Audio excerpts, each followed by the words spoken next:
Supreme court का जो verdict आया है सर SC ST वाले, वो तो बहुत गलत है। मैं इसके पक्ष में नहीं हूँ। ST SC में क्रीमी लेयर OBC को तो पहले ही बर्बाद कर दिए।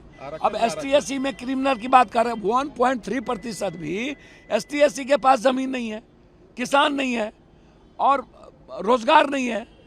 भैया इस पर तो व्यापक चर्चा की जरूरत है सदन में। सर्वदलीय बैठक को जरूरत हो तो अध्यादेश लाया जाए।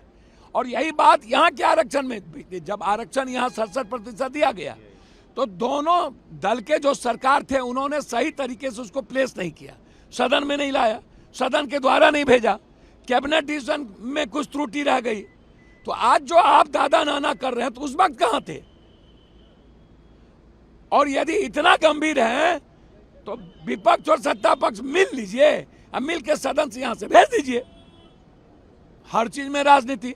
पहले ही आपने त्रुटि दे दिया हाईकोर्ट जाने का। आप यदि वो क्लोजर लगा दिए होते तो हाईकोर्ट आपके इस आरक्षण को कैंसिल ही नहीं करता। सुप्रीम कोर्ट का जो वर्डिक्ट आया है सर SC ST वाले, वो तो बहुत गलत है। मैं इसके पक्ष में नहीं हूँ। ST SC में क्रीमी लेयर OBC को तो पहले ही बर्बाद कर दिए। अब ST SC में क्रिमिनल की बात कर रहे हैं। 1.3% भी ST SC के पास जमीन नहीं है, किसान नहीं है और रोजगार नहीं है।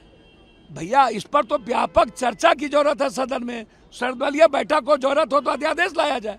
और यही बात यहाँ के आरक्षण में, जब आरक्षण यहाँ 67% दिया गया तो दोनों दल के जो सरकार थे उन्होंने सही तरीके से उसको प्लेस नहीं किया, सदन में नहीं लाया, सदन के द्वारा नहीं भेजा, कैबिनेट डिसीजन में कुछ त्रुटि रह गई। तो आज जो आप दादा नाना कर रहे हैं तो उस वक्त कहां थे? और यदि इतना गंभीर है तो विपक्ष और सत्ता पक्ष मिल लीजिए, अब मिल के सदन से यहां से भेज दीजिए। हर चीज में राजनीति। पहले ही आपने त्रुटि दे दिया हाईकोर्ट जाने का। आप यदि वो क्लोजर लगा दिए होते तो हाईकोर्ट आपके इस आरक्षण को कैंसिल ही नहीं करता। सुप्रीम कोर्ट का जो वर्डिक्ट आया है सर SC ST वाले, वो तो बहुत गलत है। मैं इसके पक्ष में नहीं हूँ। ST SC में क्रीमी लेयर OBC को तो पहले ही बर्बाद कर दिए।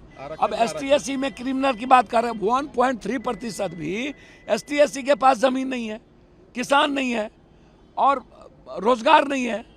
भैया इस पर तो व्यापक चर्चा की जरूरत है सदन में। सर्वदलीय बैठक को जरूरत हो तो अध्यादेश लाया जाए। और यही बात यहाँ के आरक्षण में, जब आरक्षण यहाँ 67% दिया गया तो दोनों दल के जो सरकार थे उन्होंने सही तरीके से उसको प्लेस नहीं किया, सदन में नहीं लाया, सदन के द्वारा नहीं भेजा, कैबिनेट डिसीजन में कुछ त्रुटि रह गई। तो आज जो आप दादा नाना कर रहे हैं तो उस वक्त कहां थे? और यदि इतना गंभीर है तो विपक्ष और सत्ता पक्ष मिल लीजिए, अब मिल के सदन से यहां से भेज दीजिए। हर चीज में राजनीति। पहले ही आपने त्रुटि दे दिया हाईकोर्ट जाने का। आप यदि वो क्लोजर लगा दिए होते तो हाईकोर्ट आपके इस आरक्षण को कैंसिल ही नहीं करता।